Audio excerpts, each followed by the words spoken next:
Haven't seen you in a while because last week you had some exams going on. Hope you did well in your exams. Today we're going to finish up with our first unit, end of Unit 1. So today's kind of a special day. We're going to learn a little bit about inference. We'll learn a little bit about inference. And then we're going to have our first sort of, I don't want to say exam, but you're going to have your first kind of assignment that will be submitted for a grade. And we're going to put everything we learned together in the unit. But before we jump into that, let me just take the attendance briefly. I want to make sure everybody's here. So first, Ashley, Sandra, William,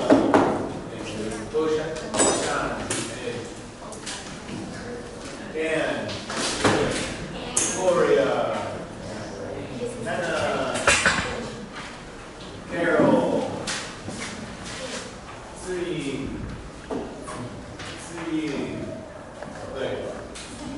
Winnie, Johnny, Nancy, Eva, Joy,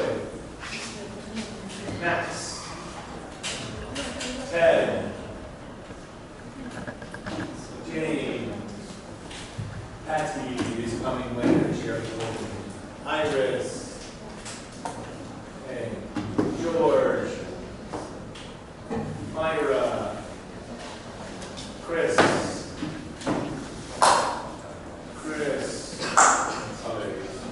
Sandy, Wayne, Ricky, Lucy, Kelly, all right, Angel, and Momo. All right, hey, everybody's here today. That's pretty good.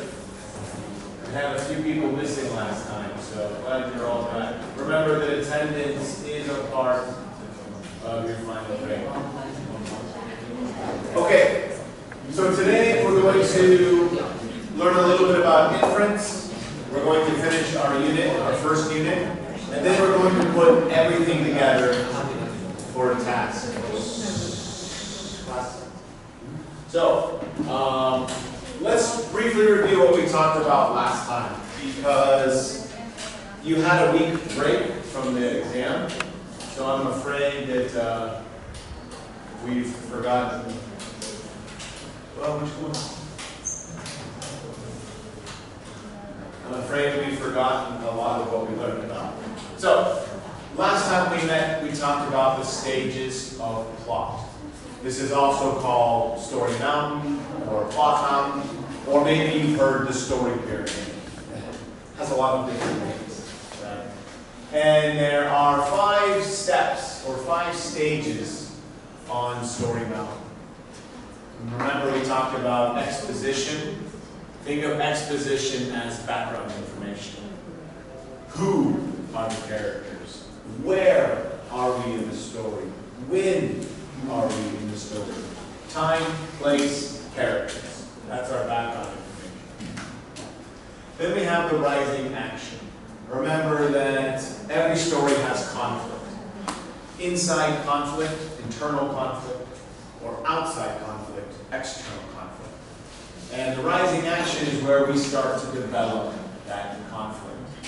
The first action, the first situation that creates the conflict, we call the inciting incident. We learned this last week. Then we have our climax. Remember, this is the most exciting part. It's the top of our story mountain. And usually at the climax, we find a change in the main character. Maybe he becomes braver or stronger. Maybe he has an internal conflict and he solves his internal conflict, like his fear, or some kind of change happens in the main character. And then after the climax, things calm down, the story is less exciting. We get the answers to our questions. That's the falling action. The falling So everything starts to come together. The conflict is being resolved. Things are being figured out and turning for the better. And last, we have the resolution, which tells us about what happens to our characters after the conflict. So that's what we learned about last time, just a brief review. And today we'll talk about exposition. Inference. So inference is the noun form of this word, prelit. Infer is the verb form. I'm going to use both of them, so probably best to understand both of them. So inference is when you make a logical conclusion. Is when you make a logical conclusion about something, but the writer or the storyteller doesn't tell you directly. Okay? You use some evidence. This evidence will be something you saw in a movie or something you read in a book. And then you're going to use your past knowledge, your prior knowledge. We learned about prior knowledge before. You're going to use your knowledge, and you're going to make a guess or a conclusion. And we authors or storytellers use inference a lot because it's really boring if we tell you every single detail directly. It's more interesting if we are indirect. It challenges you as a reader to read more carefully, and it's just more interesting to read. And we're going to see what I mean later today when we look at some examples. So, this sounds kind of difficult, making guesses on stuff you don't know. But actually, it's human nature. We do this every day. Let me show you. I already talked about this. Inference is when you use evidence from the text, from the story. You use your background knowledge, and you make an inference. You make a guess. I really want to stress this part. Evidence. Evidence. Your inferences need evidence. An opinion doesn't need evidence. You can like something or dislike somebody. It doesn't matter. An inference needs evidence. You can't just create ideas in your brain because you want to. That would be an opinion. But in inference, you should find some proof or some evidence in your story to support your opinion. So, like I said before, we do this every single day automatically. We don't even try. For example, this is my friend Sarah. Sarah eats some tofu, stinky tofu, for the first time. She makes this face. What can you infer from this situation?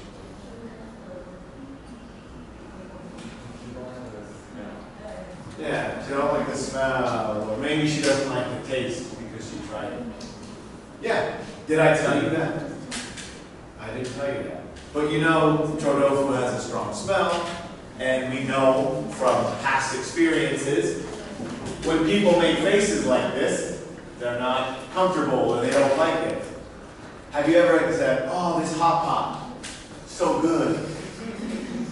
No, of course not. So this prior knowledge, this past experience is our knowledge. Then we see some new evidence, and we make a conclusion. You don't like tofu, do you? Okay. How about this one, a little harder? You enter a house, you see some backpacks by the door, you see some small shoes, you walk around, you see some simple drawings, and maybe a room with some toys in a dollhouse. That's all the evidence you have. So what can you infer about the home? There are kids in the home. Yeah, that's a good guess. We don't know 100%. That's the best part about inference. We don't always know 100%. But you're probably 99%, 95% sure that there are children in this house. We have the small backpacks, we see toy boxes. Adults usually don't have toys in their house. So we do inference all the time in our daily life. It's easy. We do it automatically. What will be more challenging is using inference in our reading. I think it's easier to do in film, and we do a lot of film in this class. But with reading, it's a little more difficult. So we're going to watch a short video about inference. Just going to explain a little bit more about the process. And then we're going to look at some example texts. And we're going to try to make some inference and answer some questions. Okay? So let's watch the video. I forgot to turn the sound on.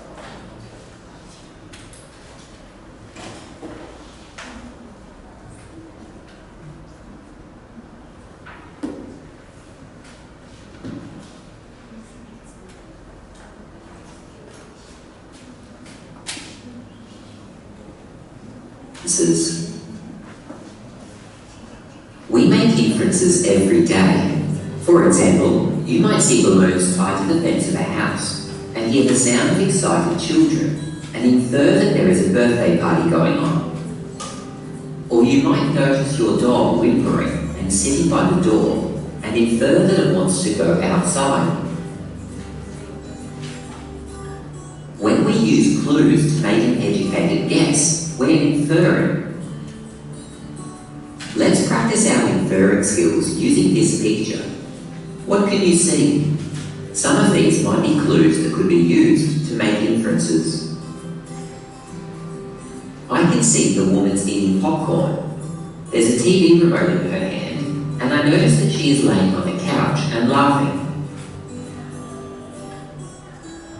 From these clues, I infer that she is watching the television at home, probably a movie because she is eating popcorn. She's laughing, which tells me it's probably not a scary movie, perhaps a comedy. My inference could be wrong, but based on the clues, I think this is a pretty good guess. Inferring is a very important skill in reading because it helps us get a better understanding of the text we read. To infer in reading, we use clues from the text and combine them with things we already know. Take this sentence as an example. Mrs. Lee sat at her desk, waiting for the children to finish their work.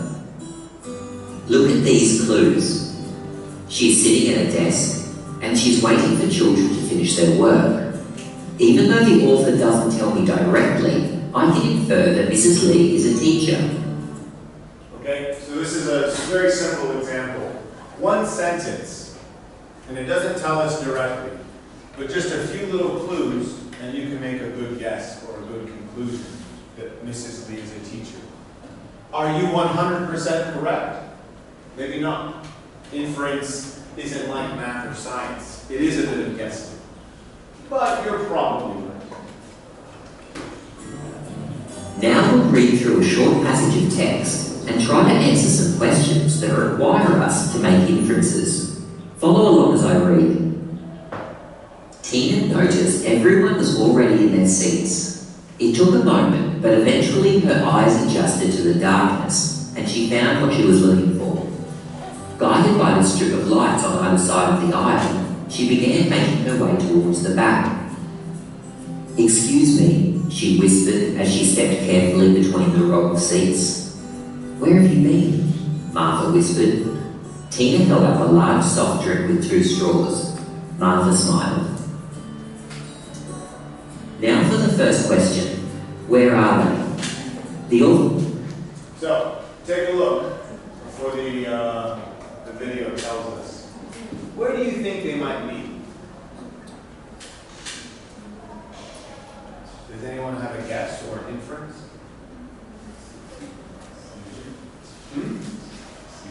The theater. Movie theater. How did you know?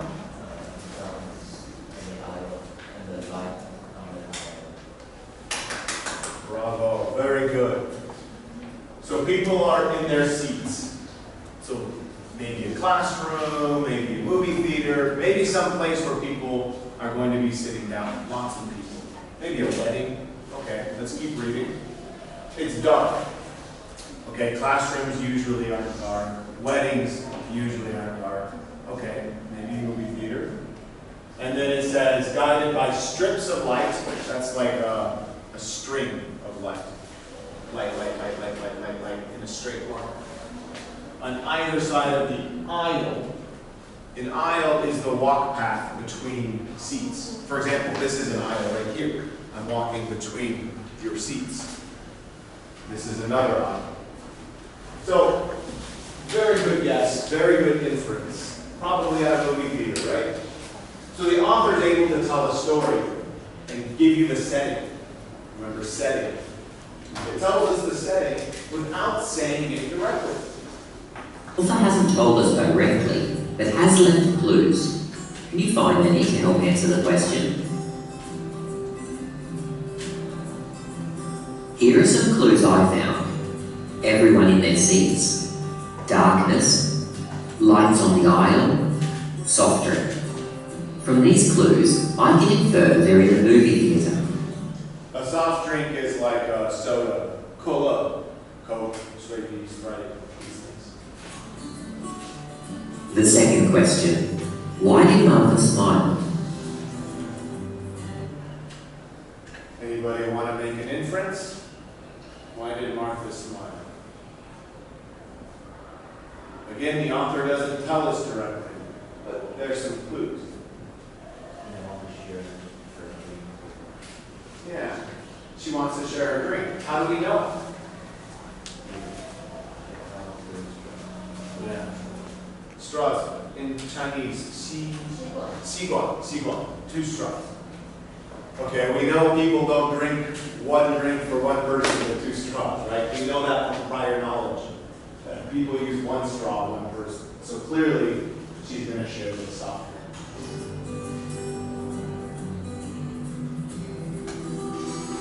I noticed just before Martha smiled, Tina held up a soft drink.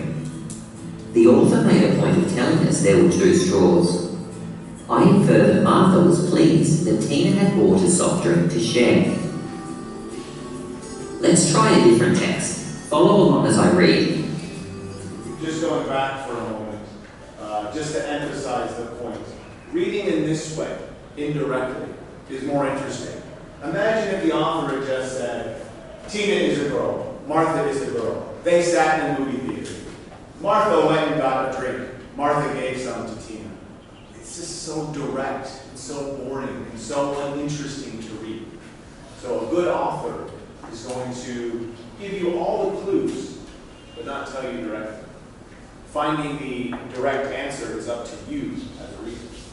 Much more interesting. Let's try a different text. Follow along as I read. Gwen groaned as she leaned forward and grabbed a box of tissues. She had been up most of the night, sniffling. Sniffling is, it's Gwen placed them on the pillow beside her. Her son had told her he would stop by at 6 in the evening. Gwen looked at the clock and sighed. She thought about getting up and going to watch some TV, but she had watched enough TV over the past 2 days to last her a lifetime. Instead, Gwen gazed out the window to the busy street below. Look at the following clues. What inference can you make? So what inference can we make about Gwen? Anybody have a guess? She's crying. That's a good guess. Any others?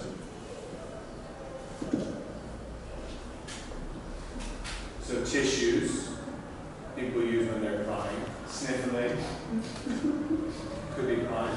Any other guesses? Let's find out. I can infer that Gwen is feeling unwell. See, we don't always know the answer from a guess. Because you are right. This could also be crying, right? Sniffling, growing, tissues. We have to keep reading more. And we have more clues. I'll show you in just a minute. So she's either crying or she's unwell. How long do you think Gwen has been sick? Is there a clue that helps you answer this? I think this one's a bit hard. requires close reading. How long has Gwen been sick?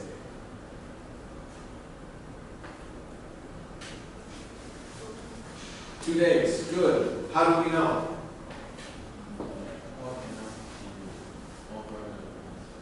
Right. So she thought about watching some TV. But she doesn't really want to because she's watched enough TV, a lot of TV the past 2 days.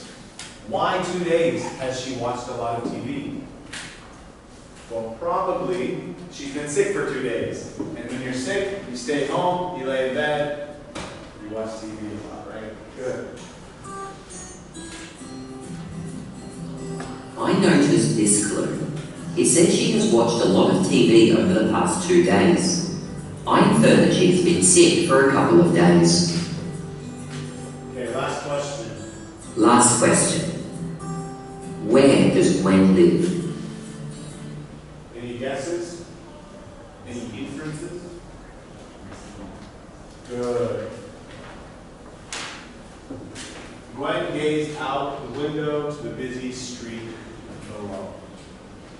Usually in a busy street, we're talking about a city. Now it's an inference. We don't know 100%. Maybe she lives in a very busy village, right? We don't know for sure.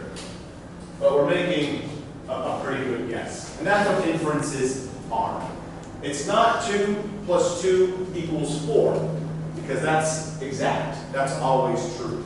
Inference is a little bit of guessing. But if we use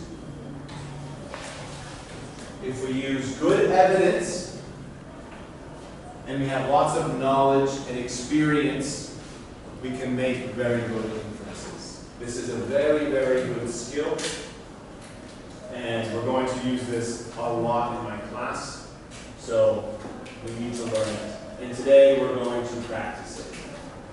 So, I mentioned before, today is going to be our first real big project in my class. We are going to read our first short story.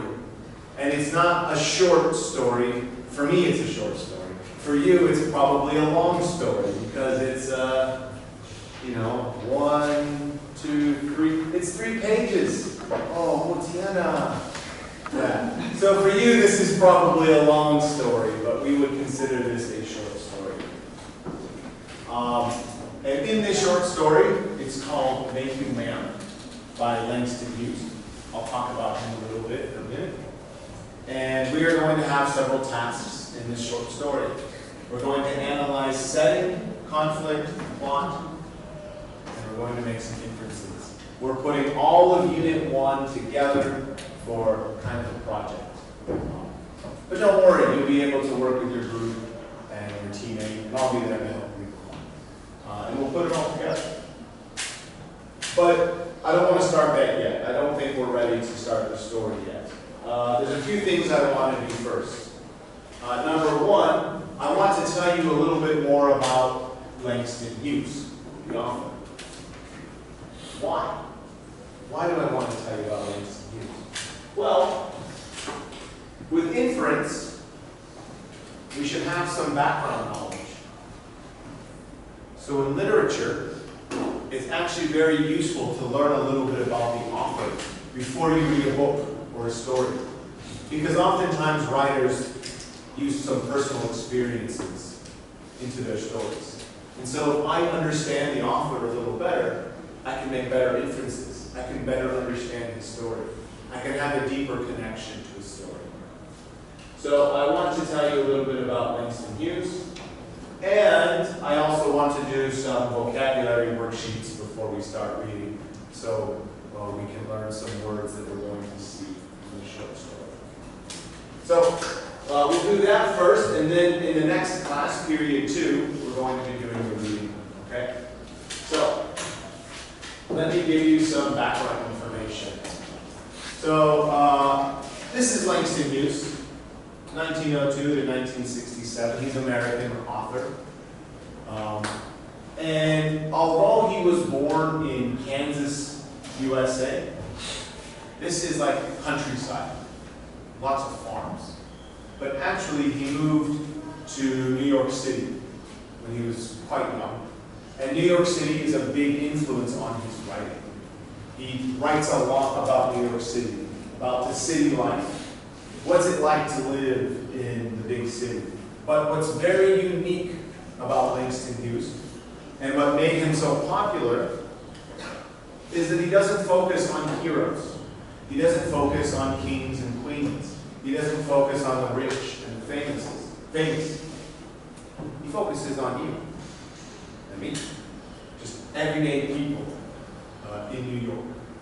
Not always in New York, but he wrote a lot about New York. And so his stories are easy for us as normal people to connect with. We read a story about Harry Potter. I don't know about you, but I'm not a wizard. I don't have magical powers. So I can't really connect to this story. When I read about superheroes or kings and queens, I can't connect to those stories as well. I'm not a king. I'm a normal person. So Langston Hughes connected to his audience. So I mentioned New York a couple times. I think we should go a little deeper into that. So Langston Hughes didn't just grow up in New York. He grew up in a neighborhood called Harlem. This is actually a very famous neighborhood in New York. And the story we're going to read today, thank you, ma'am, also takes place in Harlem. It's our setting. So let's talk a little bit about Harlem to help you better understand the story. So this neighborhood is very famous, and actually in the 1900s, it attracted a lot of black people. But not just everyday black people, also a lot of authors and artists and creative people. They created a movement called the Harlem Renaissance movement. And it was this movement of creatives and authors who wrote about living in Harlem. And I think that's why Harlem is so famous around the world today, because of these authors. And it was once upon a time a really good place to live. But however, we should talk about how Harlem was considered a very poor neighborhood. So on the one hand, we had all these artists and authors and creative people living there, but we also had a lot of poor people as well. And it was a very interesting neighborhood, very alive. And so that's why so many authors were inspired to write about it. It was unique, it was special, it was real. And so, you know, this community had an impact on Langston Hughes. So our story is going to talk a little bit about living in Harlem, New York, and helps us kind of better understand how the people lived in that part of New York, in that neighborhood. So there's some background information, and I think that background information is going to help you a lot when we read the story. Before we start the story, I also want to give you a little worksheet so we can practice some of our skills. So I have 2 preparation tasks you're going to do on this worksheet. Vocabulary matching, and then we're going to do a character inference. We're going to do this together. So for right now, don't worry about number 2. We'll do that as a class together. For now, I'm going to give you the worksheet, and I want you to work together with your team and do the vocabulary matching. Some of these words you know. Some of these words you might not know. I don't want you to use your mobile phone. Just try your best. See how many you can do. Talk to your groups. You all have a group. Talk to your group. Try to answer as many as you can, and then we'll go over the answers together. Okay?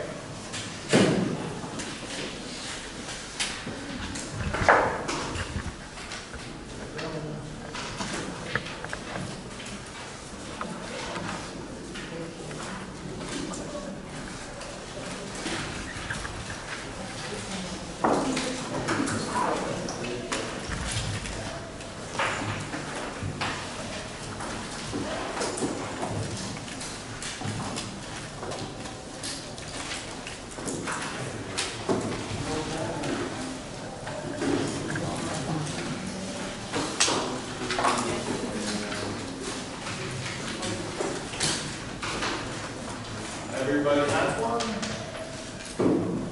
Okay, work together with your group. Matt Thompson is not like that.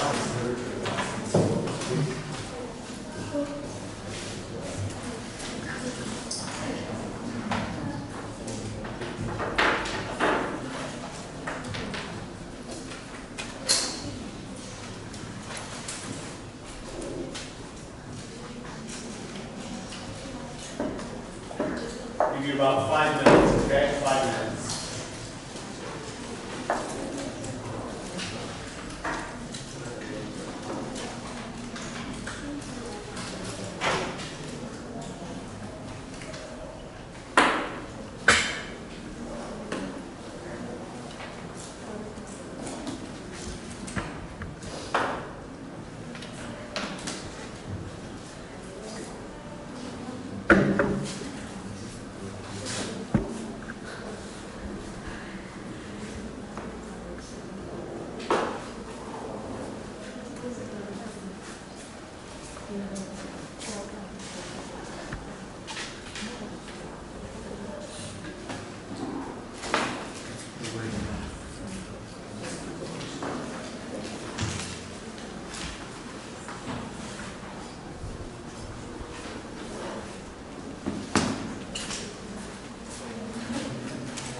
You can ask your group mates or your partner for some help. Teamwork.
Okay, 2 more minutes.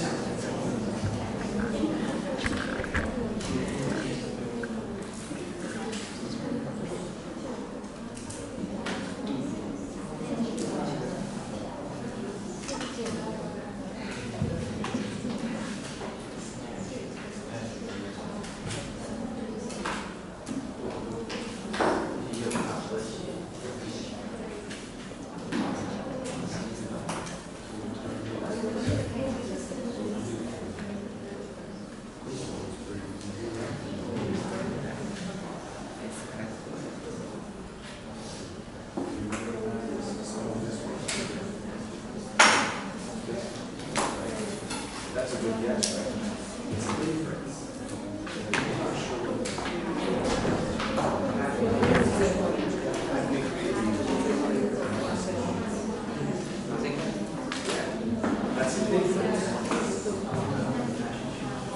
1 more minute.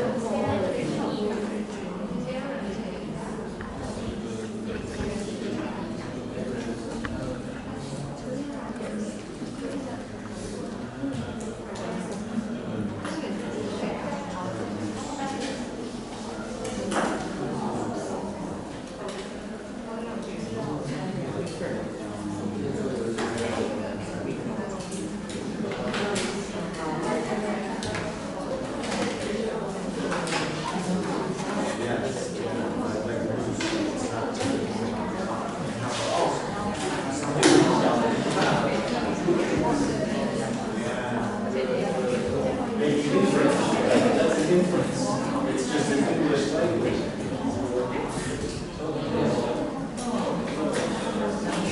Okay. Let's go over these answers together. Please repeat after me. Ashamed. Ashamed. Okay, what does ashamed mean? What letter? Embarrassed. Yes. D. Embarrassed or guilty because of one's actions. You did something wrong, so you feel guilty or embarrassed.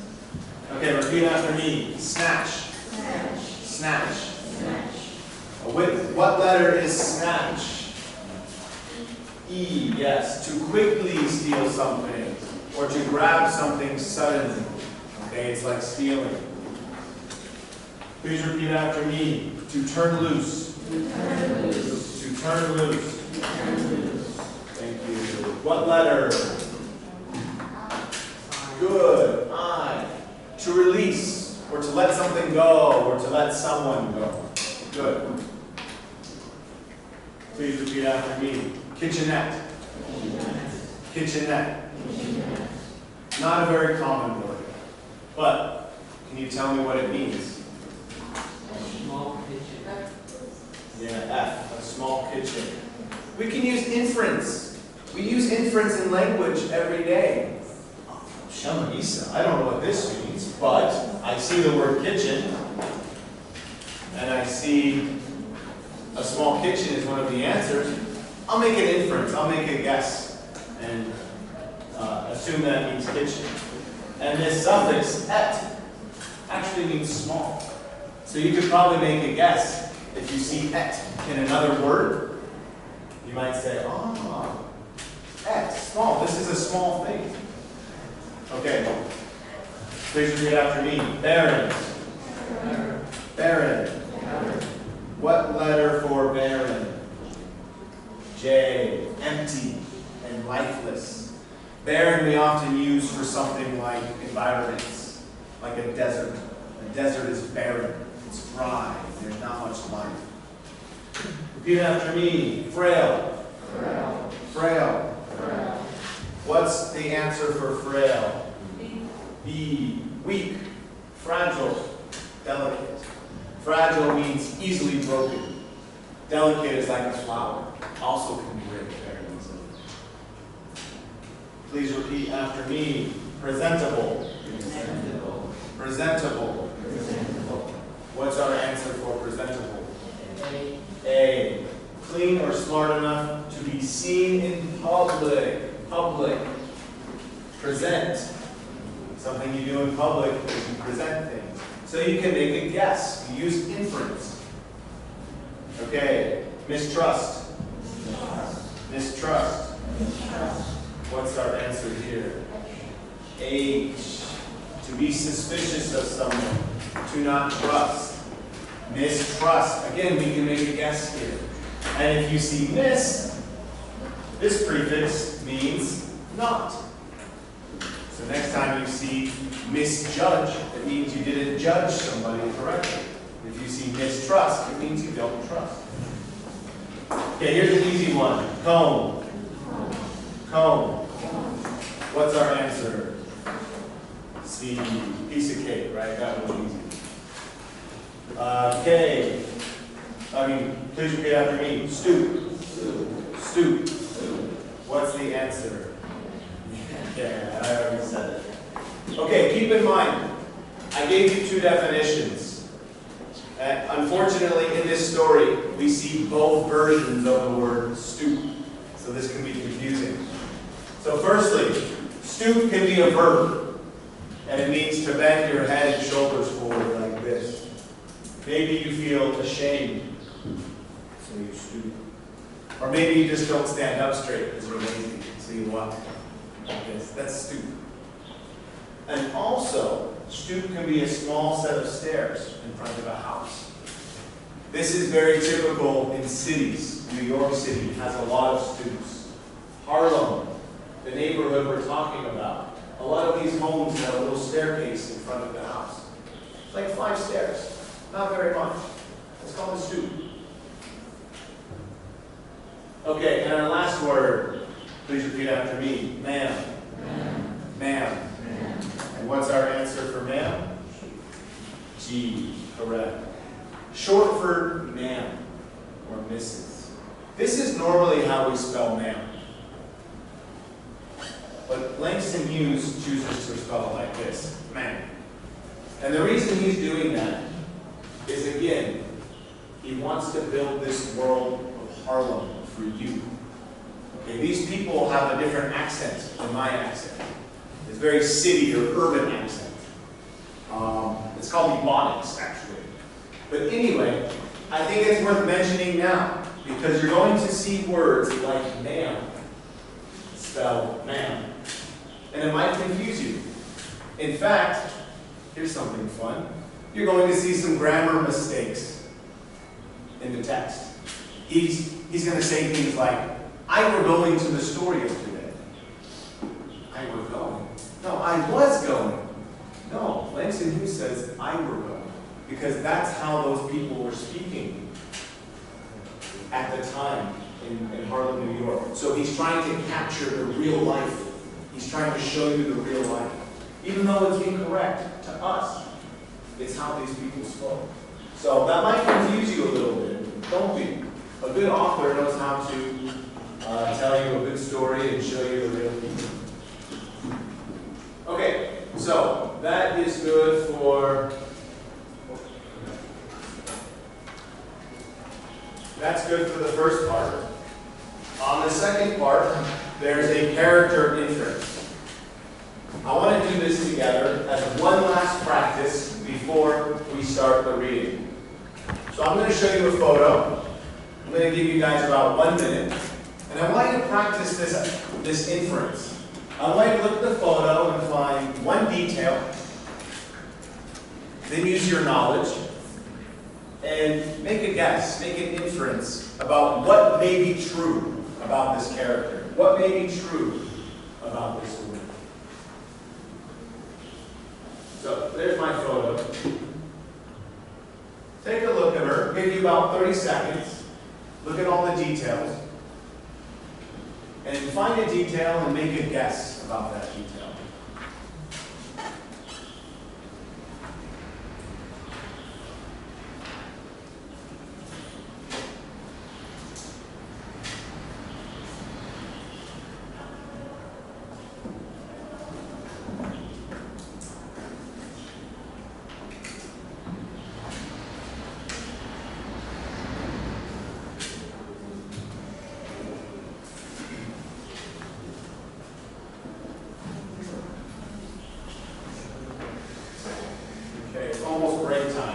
Let's do this before we go on a break.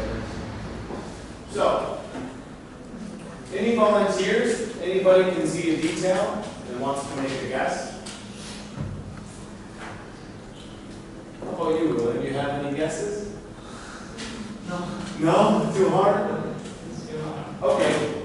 I know it's hard. I'm here. Don't worry. So let's start with something easy.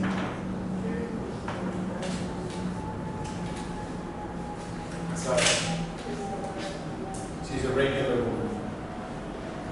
Oh, black woman. Yeah, I don't think that's inference though. That's very clear, right? She's clearly black. So what's your guess? If she's black, what's your guess?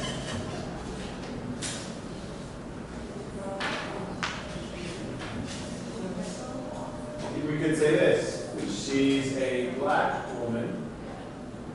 And we know this is Langston Hughes. So, she probably lives in Harlem. You can make that inference, right? I didn't tell you where she lives, but we spoke about Langston Hughes. We spoke about his writing. We know this story is in Harlem. And we know that she's black. So she probably lives in Harlem. Okay. Take a look at her clothes, guys.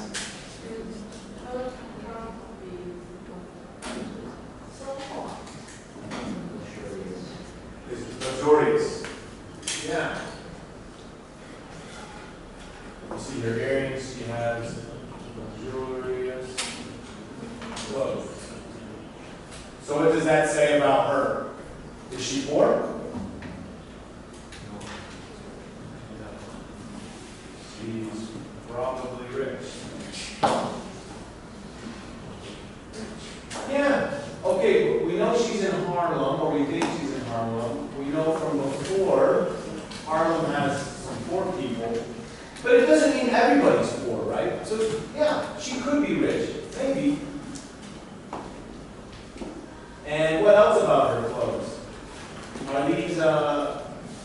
these typical American clothes? T-shirt, jeans, baseball hat?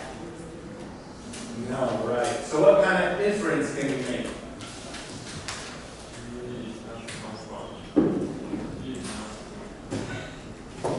She's not from America, right? Could be. She wears traditional African clothes.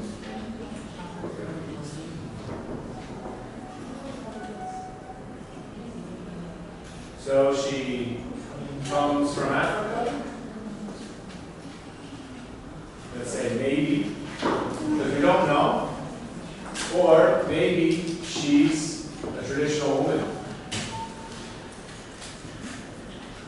Right? These are all guesses. We haven't read the story. We're going off of a picture. And the little bit of information I gave you before. These are guesses. We're not for sure. We'll find out as we do the reading. There's one more. Actually, a student taught me this just last week. Look at the way she's sitting. Now, she has a very nice way of sitting. You know, sometimes I sit like this. You know, not such a nice way of sitting. So I think that's a very good inference. Look at the way she's sitting. She's very proper. And usually proper means you are, you know, taught well, you have a good education, right? So I think we could say something like, she sits properly, more elegantly. So maybe she's a proper woman, or an educated woman.